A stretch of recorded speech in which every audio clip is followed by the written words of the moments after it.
గారు చెప్పినట్టు ఆ స్థానిక ఎలక్షన్స్ కూడా బహిష్కరిస్తున్నాము ఈ సందర్భంగా. ఎందుకంటే ఆలోచించాలా, ఉంటే 400 ఉండేది, మాది 7.5 కోట్లు ఉన్నాయి. ఆలోచించుంటే మండలం కావాల్సిందే మాకి. మీరు అది ఆలోచించి ఆ చిన్న గ్రామం ఉదాహరణ తీసుకోవాలా.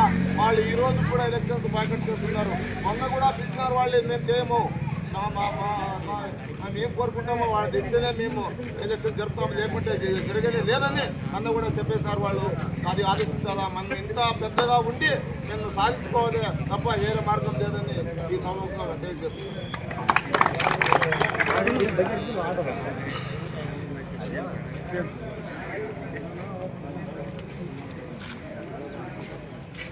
దారివడం గ్రామ కమిటీ తరఫున పెద్దలు, నాయకులు, కూటమి ప్రభుత్వాలు, ప్రతి ఒక్క ఎవరెవరు తిరిగి అందరూ అతీతంగా వచ్చినారు. ఇది 3 నెలల నుంచి జరుగుతుంది.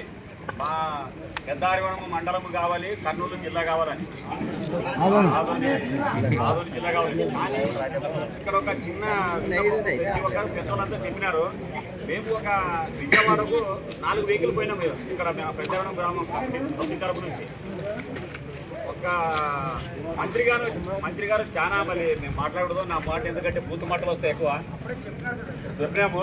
ఎందుకంటే మేము ఆదోని జిల్లా లేదు, పెద్దారివరం కాదు, ఇంకా ఏ కాదు, మండలం లేదు, దీని సోషల్ మీడియాలో హైప్ చేసినారు అంటున్నాడు. ఆయన కూడా అసెంబ్లీలో మాట్లాడింది కూడా హైప్ చేసినారా, లేకపోతే డైరెక్ట్గా మాట్లాడినాడు అని మేము అడిగినాం. మన ఆదినారాయణ రెడ్డి అన్నాడు కూడా అడిగినారు. మీరు మాట్లాడే మాటలు కరెక్ట్ ఉన్నాయంటే పేపర్ స్టేట్మెంట్ ఇవ్వండి అని అన్నాడు ఒక మంత్రికి. అక్కడ మన ఎమ్మెల్యే గారు పార్థసారథి గారు చాలా చాలా చాలా హార్డ్ వర్క్ చేశారు. పొద్దున్న 10 గంటల అసెంబ్లీ స్టార్ట్ అయితే రాత్రి 8:30 వరకు మన చుట్టూ ఉన్నాడు, మన కోసం పోరాడుతూ ఉన్నాడు. ఆయన అక్కడి నుంచి వచ్చి టిఫిన్ క్యారియర్ బ్యాగ్ కూడా మర్చిపోయాడు అసెంబ్లీలో. మేము అక్కడే బయట ఉన్నాం మన ఆ పెద్దారం కమిటీ తరపు నుంచి. కానీ బీజేపీ మంత్రి విష్ణు కుమార్ రాజు గారు మాత్రం మంత్రి ఆయన చాలా ఒక మాట స్వచ్ఛందంగా చెప్పినాడు.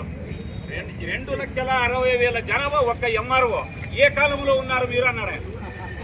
అంటే ఆయన మాట్లాడుతూ మాకు కూడా సిగ్గు వస్తుంది. ఎందుకంటే మేము నాగరాజునే చెప్పినట్ల ఇటుకల్లో చిన్న బ్రాంచ్ షాప్ కోసము 6-8 రోడ్డు జేసీబీతో తోడినారు. లాస్ట్ మనం ఇంత పెద్ద 7,500 ఓట్లు 12,000 జనాభా ఉన్నాము. కానీ మేము 1000 మంది కూడా కలపలేదు. మాకు సిగ్గు అనిపిస్తుంది ఇప్పుడు కూడా. అందుకే మా ప్రజల్లో చైతన్యం రావాలి. ఇంకా ఇలాంటి ప్రభుత్వాలు ఎన్నన్నారా అని మా అన్న రాజేంద్ర రెడ్డి గారు అన్నట్ల